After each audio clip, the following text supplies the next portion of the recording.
Good afternoon, ladies and gentlemen. I would like to welcome you for the first webinar by Group-IPS, the first of a series of webinars where we are willing to share our knowledge and more than 27 years of experience from project management, from real estate and industrial environments. Today we will start with one of the most crucial topics, how to start a project. It might seem really simple, easy, and maybe even obvious, but we will show you where many make mistakes and how we approach and tackle these challenges. My name is Enik Bartik. I will guide you through the webinar today with our main speaker, Juan Sanchez, the CEO of Group-IPS. Hello, Juan.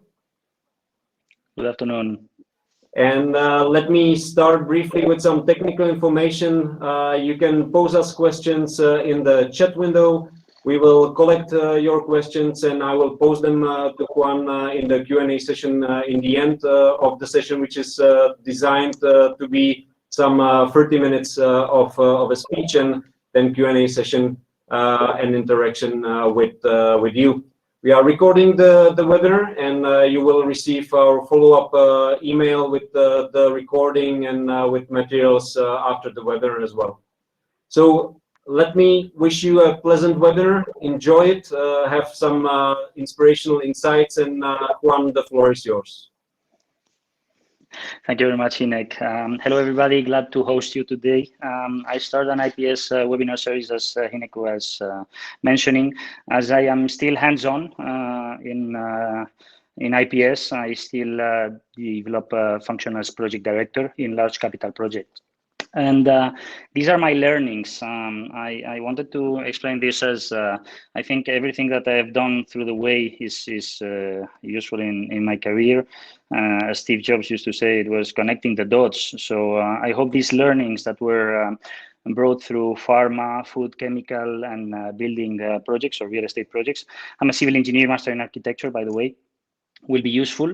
I'm not trying to reinvent the wheel or the hot water. I'm, on the other hand, trying to give you an interesting tweak of what we have seen that would be useful for starting up a project in even better conditions. So I'd be pleased to answer any questions in the chat or even offline should you need my advice or ideas.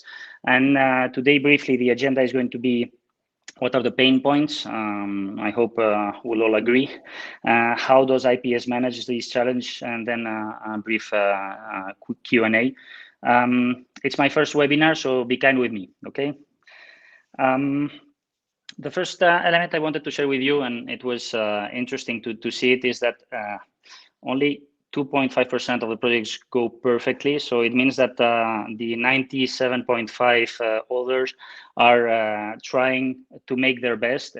They all suffer any type of challenge. And this is the normal scenario. So first of all, please do understand that. Be ready for a non-streamlined project. Be ready to focus, and when you start, try to anticipate as much as possible. Be resilient together with your customer, and try to make the wisest decisions with the info available at hand. Okay. The second topic, I think it's quite trendy in project management is people management to deliver a certain scope. But if a project manager used to have communication skills or should be, other than communication, inspirational and a team player, today, sometimes we have in every project a project director which is trying to pull the project manager from an overwhelming environment and trying to look at the big picture. Today with COVID, it's even worsening. Poor communication, timely document workflow, which has always been a pain point, is getting worse. It's as if it was not a big enough issue. Today, homework in communication combined with local interfacing is giving us a hard time. So be brave. We're trying all our best. Keep the good intentions and the project success in mind, and I could explain you several examples that we're going on through right now. So this is my piece of advice for this time, and be safe, of course. A third element, I think this one is key. It's essential. 1/3 of the project are not really explained well from the perspective of what needs to be done. So this picture, I think it's famous and everybody will be aware. I always raise this essential question to my teams: who is really a user and who is really the customer? In other words, who is making a wish list and who is actually making the demand in line with the business case. Beware, if you're building a business case with a budget and time schedule, not having the correct gatherings can mean starting on the wrong foot, which is one of the elements that can go wrong. There is an element in pharma which is specific, where the gathering of the requirements, called user requirement specification, is coming from, as you're understanding well, the users. But this is quite different, the users being the ones that are later on going to be passing through a filter, which in time is the investment request or something like that. But anyways, this is a key point to pay attention. Here, I would interrupt you, Juan, for a while. We prepared a question. There is a tab next to the chat on the right, which is called questions, and we would like to hear what do you think that are the usual suspects for a project failure in your opinion. We will then show you some statistics, so you will be able to compare. So if you could please go to the questions tab, where you will see a question by our colleague Yannick. What are the usual suspects for the project failure? And if you could try to type an answer into the question tab.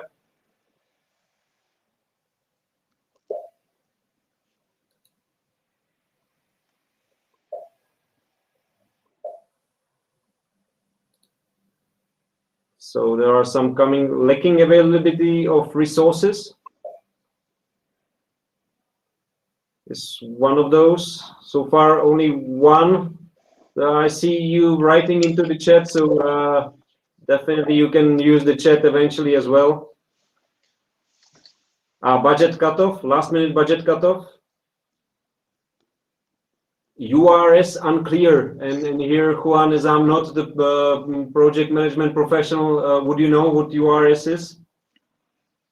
Yeah, user requirement specification. I was mentioning it before. It's a very common document for gathering of the requirements. Then we have unclear accountabilities.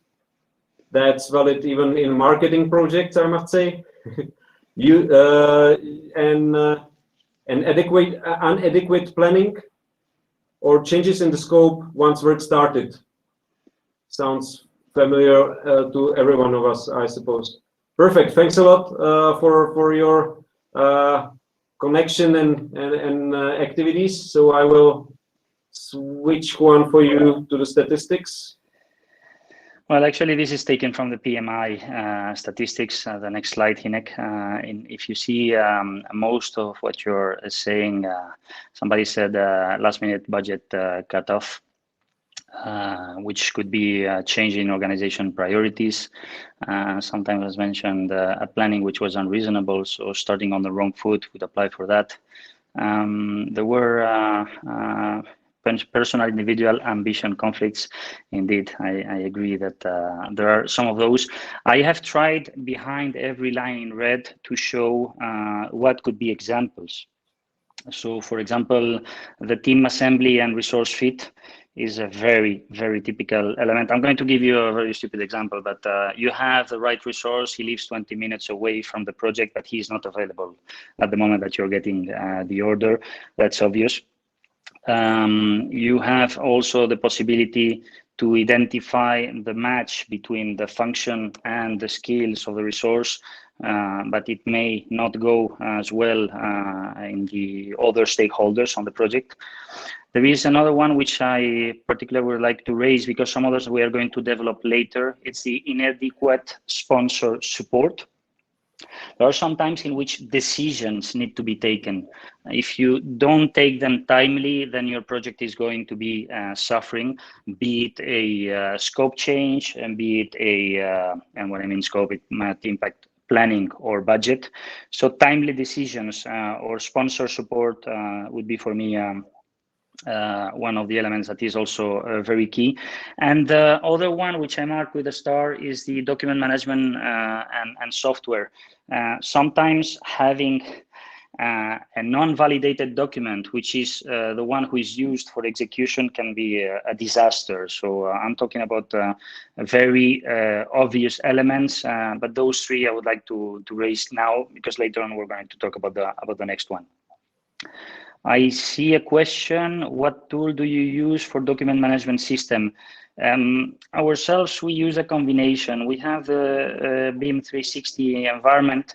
We have also a tool which was born in Belgium called Approplan that has changed to Let's Build.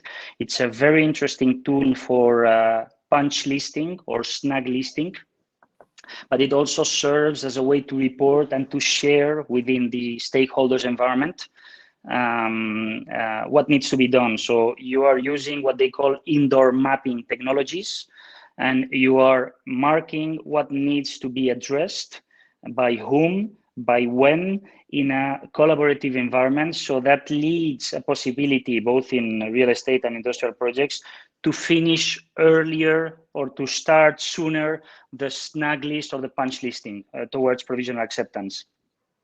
And then internally, we have developed a tool for document management system and workflows, where we try to set up the workflows according to, in agreement with our customers, that we call Anticipator. We are in the version 1.0. Soon we'll release the 1.1, which is, I would say, it's a combination of the three environments.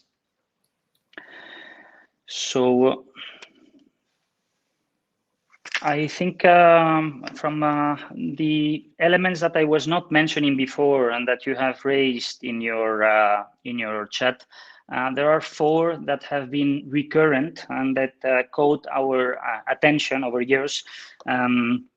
Change in organization priorities, change in project objectives, inadequate vision or goal, and project or poorly defined risks and opportunities. Basically, this kept coming and coming and coming, and you guys have put that in the chat.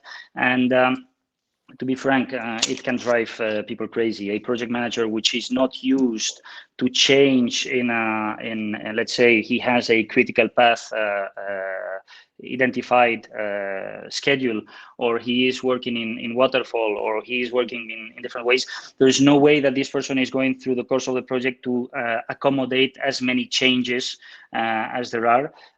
But we started wondering, why is this happening? And actually, if you think it aloud, your customer, who is also happen to have customers, and in the end, these are either other institutions or it's a B2B world, so, or a B2C world, they are trying or striving to reach the go-to-market, the first in, first served scenario. They are also trying to accommodate the changes. Not so long ago, before COVID, the trends on the market needs for certain products have been peaking, and during COVID, it has inverted. So you see tourism has decreased, so as an effect, oil and gas has been suffering, but at the same time, home care products have been increasing because of hygienic situations, and the Amazon and the likes. So at the end of the day, everybody's trying to accommodate new events. In this case, it was a huge event, but sometimes it's another event. It's a country, or it's a reforecasting of demand. So at the end of the day, if the market is so fast changing, we were thinking the customer would like to run as many scenarios as possible before really finishing what the initialization phase, what is called in project management. And there was a second topic other than the market, or the go-to-market, or the market which is fast changing, which is in the agenda of governments, even the United Nations, the SDGs, the Sustainable Development Goals, and sustainability, innovation, digitalization, responsible consumption, water and waste management, co-product or byproduct valorization. This is obvious, but when they are asking you to make an office building, or they are asking you to run or to increase a facility, a production facility, or to make an R&D lab, those things may not seem as obvious as to be putting them in the user requirements at first. So all of these elements not taken into account may lead, as per what you were showing in the chat, to modification along the way. And this is very relevant. So we've started thinking, how do we tackle that? And here comes a little bit how we do it. So in the next slide, you will see this is a project flow. It starts by a customer predicting what the market is going to do, trying to innovate, be it in a product or in a technology, and then enabling it. He goes either for financing to the outside world, or he seeks for that in the holding, in the mother company. But those three elements that were happening before us, we were a little bit blind, and we decided to move upstreams. By moving upstreams, we were understanding what were the essentials, the key elements that needed to be analyzed, simulated with many iterations before we would know that this was the freeze user requirement. And that is how we decided to move to there and develop several services that I'll be able to explain you later, and that are tackling the change in organization priorities, the project objectives, or the goals, and most likely opportunities and risks, which is the biggest chunk of the project failure. So I'm going to show you basically a flow. This flow can be called FEL 1, FEL 2, FEL 3. It can be called in different ways. In project management, you have the initialization and then goes on the rest. I would like you to focus on the initialization stripe. The three elements on the middle are the usual ones we do for 30 years. But then talking about what I showed you before, there is one on the left that appears, which we started developing in-house. It's process technology. We're trying to understand whether we are deploying from a data perspective, from a product perspective, from a technology or system perspective, everything that is required, because normally we would focus on the asset condition, be it a land, be it a building, or be it a technical facility. We're going to focus on the master plan, so the what we call phased layout, over years, combine that with a schedule and with a budget, and that's what it's all about. And we were focusing also on the CapEx and the business case. What are the net present value for this investment? What is the internal rate of return for this investment? These are all relevant items. But we added a third tweak, which you see now on the right, which is the digital maturity of our customer and whether he wants to go beyond, and the simulation software as a tool to run many iterations. I'll explain later about that. They say that the first day determines of the project success, and there are many project management methodologies, but it all comes to several items like the ones I'm going to show you.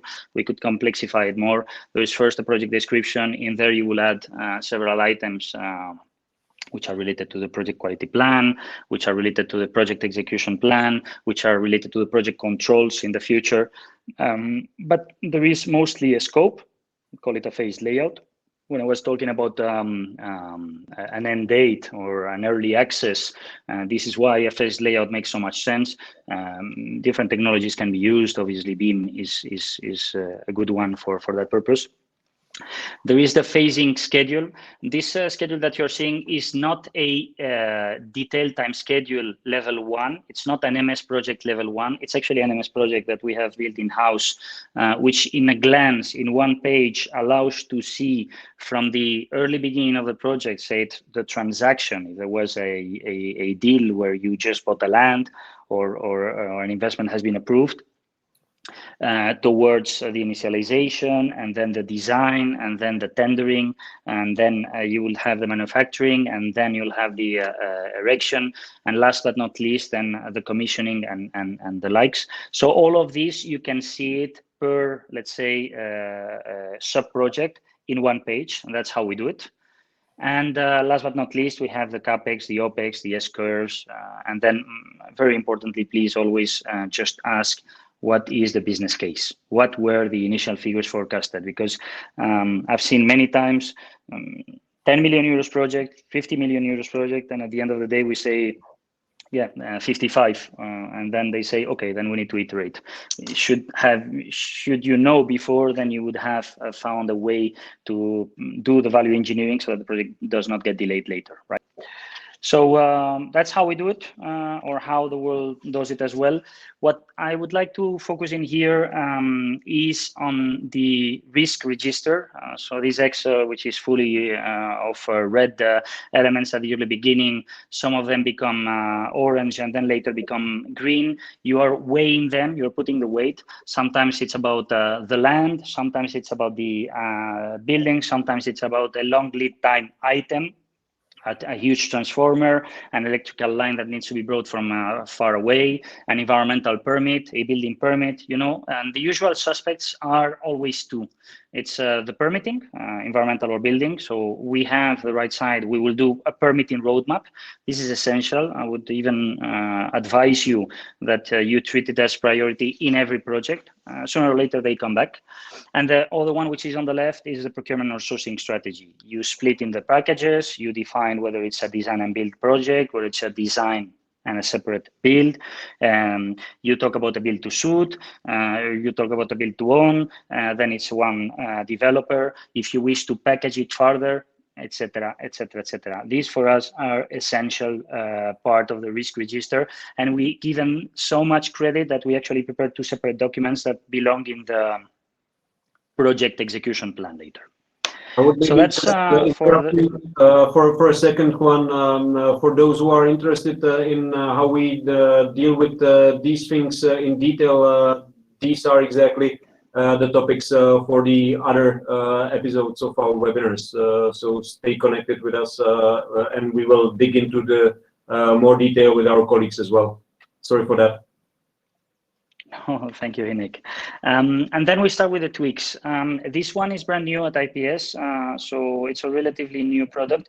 I'll explain you later because we started in here. There was not much to explain because we do it on a case-by-case basis. So when a customer comes and he says, I wish to develop a competitive advantage, sometimes it's about reducing OPEX, sometimes it's about increasing the EBITDA, sometimes it's, but there is those purple elements that are coming recurrently, and that with our innovation team, we try to address.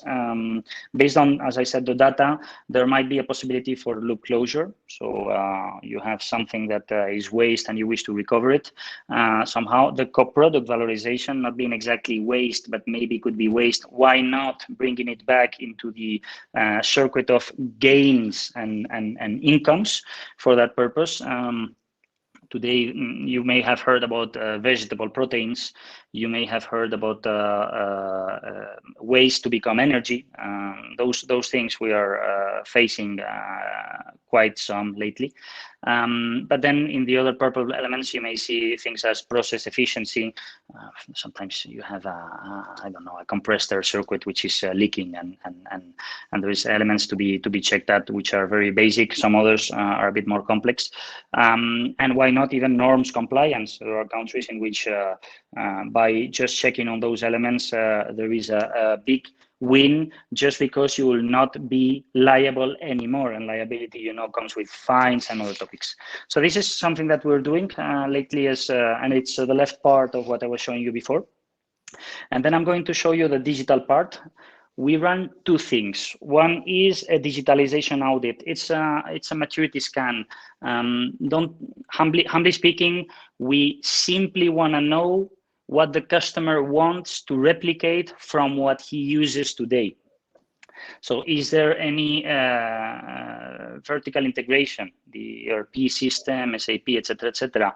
Is there any element in relation to robotization? Is there an element related to big data? There's plenty of data available, and some customers simply want to know what to do with that. And at the end of the day, that is extremely relevant for us. So we start with the initialization with what we call a digitalization audit.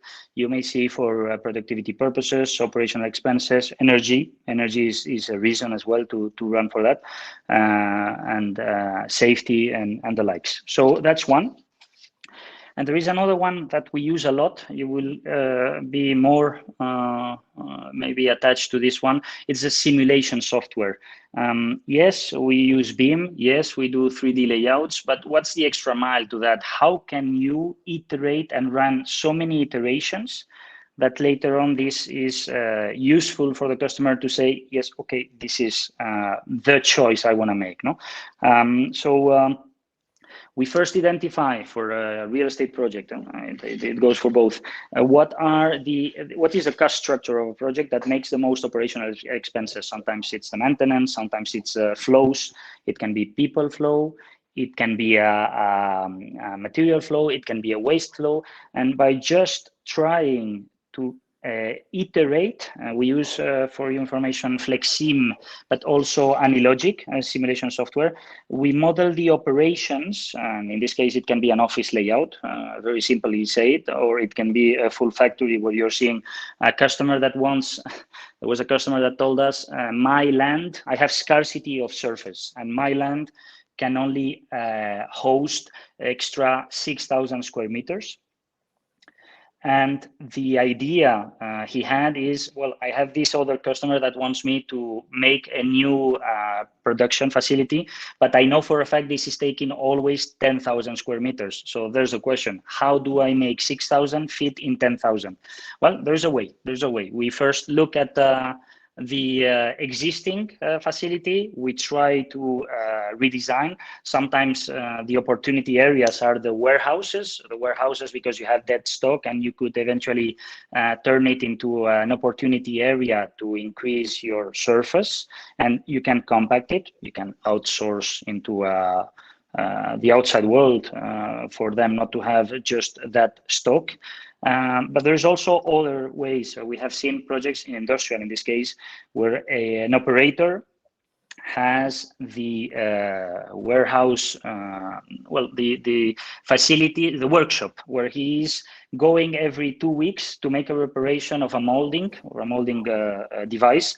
If he does that every 2 weeks and it takes him a couple of hours, then at the end of the day, that's money. So you multiply that during the year. So why not maybe approaching those two areas, the workshop together with the line, so that this operator is getting less and less disturbed in that way.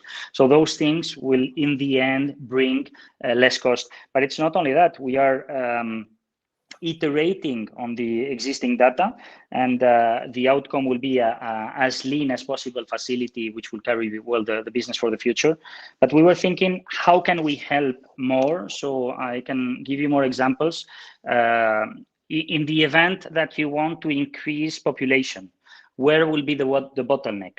In the event that you want to increase throughput in your facility, where will be eventually the bottleneck? In the event that you have, for example, in this layout on the left, a forklift braking, how will this affect your capacity for the years? In the event that you're having a minimal stock, how much does it have to be? So these kind of things we do through this software, and it's completing our offering in terms of 3D. Basically, we are now investigating and going forward in that on how this connects to the digital twin world, which I hope that we can give a webinar, at least interesting webinar in the future of how we see it. So basically, as I said, it's a simulation model of your real world system. And we are going to make a wrap up now. Ideally, I wanted to show both buildings and industrial, or real estate and industrial, and the process innovation. You can see it's only on the right. But let's wrap up. Initialization, master the usual suspects, as we were saying, gather requirements, schedule CAPEX, risks, very important, the risk part, as I mentioned before. And why not try to identify a phased layout? As I said, if the customer at the end suffers a delay, he may want to enter his premises sooner. So try to find this minimal minimal feasible product, I would call it. Okay, there's one very big logistic company that calls it early access. So try to find your early access in a hotel, enter through the restaurant, and the reception is still open, but you're still working through it. Minimal feasible product in an industrial world, as in the utilities, the existing line, protection area, so that the rest can keep on working. Use simulation software. In the event that this is possible, it's going to run as many iterations as you wish. It takes usually a month and a half, together with the initialization to run this. And what you're getting there is an inexpensive, risk-free, as it's written there, to achieve your project goals and at the lowest possible capex. So I think it worth investing in that as a way to not suffer it later. And run a digital audit, because you never know where the OPEX reductions are. By doing that, I can guarantee you today, in today's world, which is a so fast changing environment and with so much stress and competition, sometimes it's not about the CapEx anymore, it's about CapEx plus OPEX. So reduce the OPEX and you may have a winning project. So doing a digital audit and later on a transformation plan might bring in the short term cash flow improvements, but also OPEX reductions that are very helpful for your project business case. And the last one, which is more related maybe to the industrial world, it's the process innovation. You take the data that we have just talked about, and based on those data, you try to address sustainability, process, you name it, elements that are going to increase your revenue or the revenue of your customer, and most likely your EBITDA. But this is more in a mid-term situation. So you start with the left, and if you have an industrial project, you may go and drill down. Indeed, total lifetime cycle costing is key nowadays. I absolutely agree. Yes, this is for what we are seeing. That's why I was mentioning the projects are recurrently having the same topic. So the sooner we get adjusted, the better it will be for all of us. So that's it from my side. I thank you for your time and hope the Q&A can start. Perfect. Thanks a lot for absolutely precise timing. It's like you would project manage it, the speech. So guys, take your time to write any question to the chat or the question tab. We will be happy to, or Juan will be happy to answer. I already received a few, so let me start with those, and feel free to continue in the chat. We have there a question directly on IPS. If we do use subcontractors, and do all engineers work at IPS firm, from Mustafa? Interesting question. I'm going to tell you the IPS of the last 30 years. We took pride in saying that everything is done in-house, and it still is. In peak workloads, we used preferential partners, and we will always disclose it to our customers. That's not an issue. But I must tell you, because somehow this presentation is to tell you what is going on and where we are moving ourselves. So you're seeing a glimpse of our strategic plan. Mustafa, there is something called gig economy, gig, YG, I think, economy. Please look at it. It's called the world of the freelancing. More and more, the companies are going to downsize, and eventually it's because the people want to have a different life, work by the hour they want and need, and not more. So I don't know what's going to be. So my answer to you is yes, we use internal now, and for all, if not then most of our job, but I don't know what the future will tell us or bring us. Perfect, thanks a lot.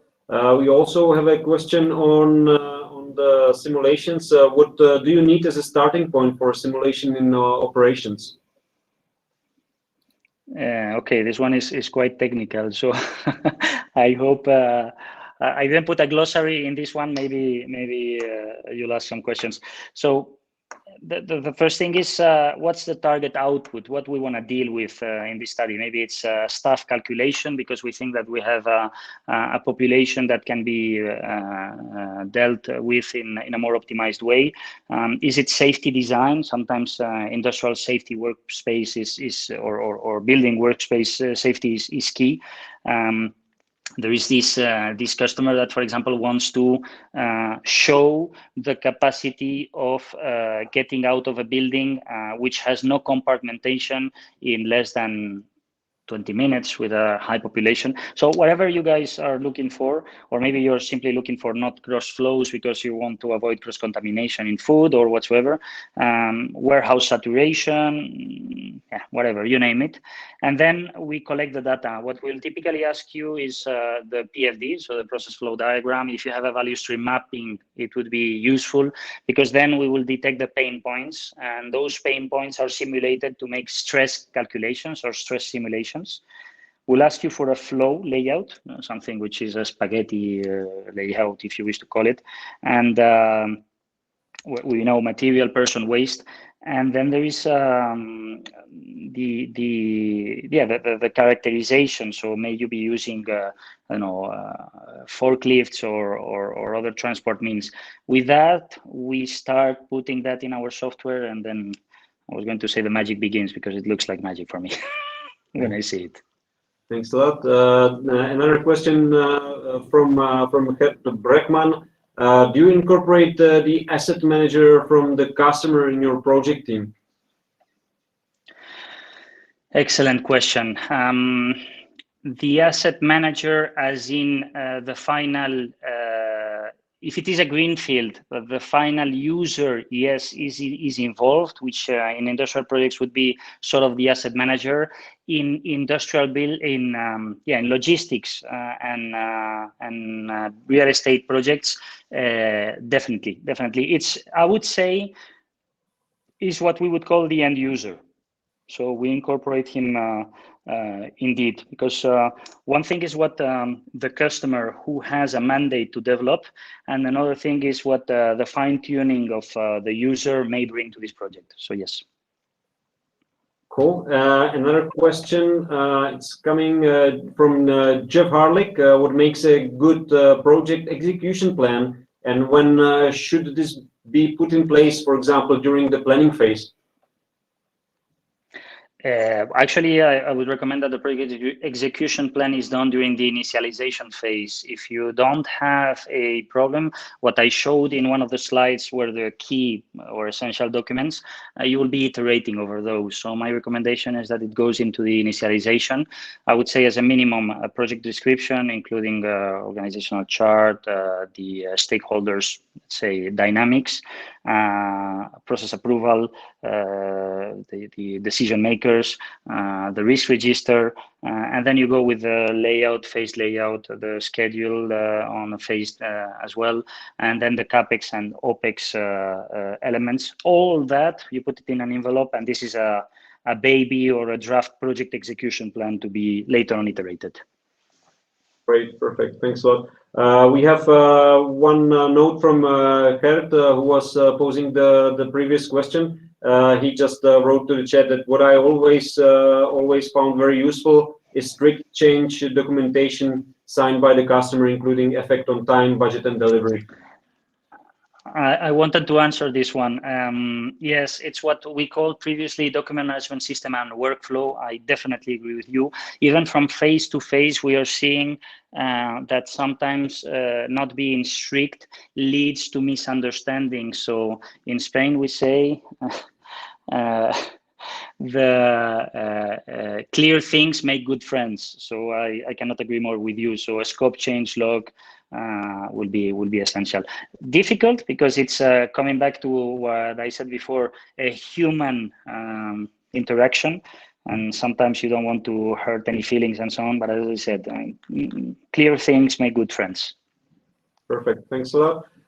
So I suppose, because I see that a lot of you are finishing the lunch pause and continue to another calls.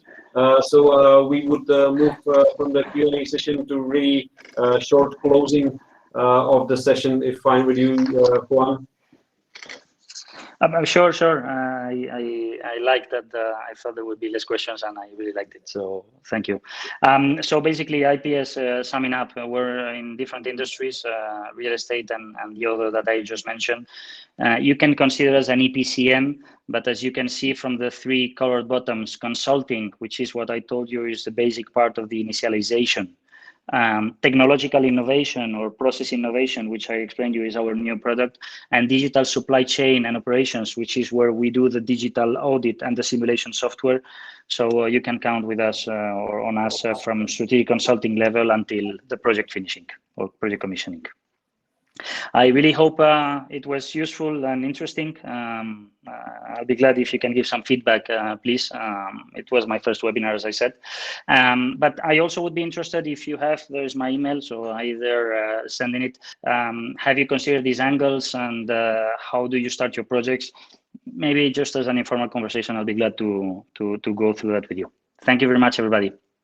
Thanks a lot, Juan. You did really great. For those of you who's just still stayed, we will send you the follow-up email with the materials and recordings, and we will also soon let you know what other episodes of this series are coming and who will be the next speaker for our IPS webinar. Have a great day, enjoy the day, and we will be really happy for any of your feedback. Thanks a lot, take care. Gracias. Thank you very much. Bye-bye.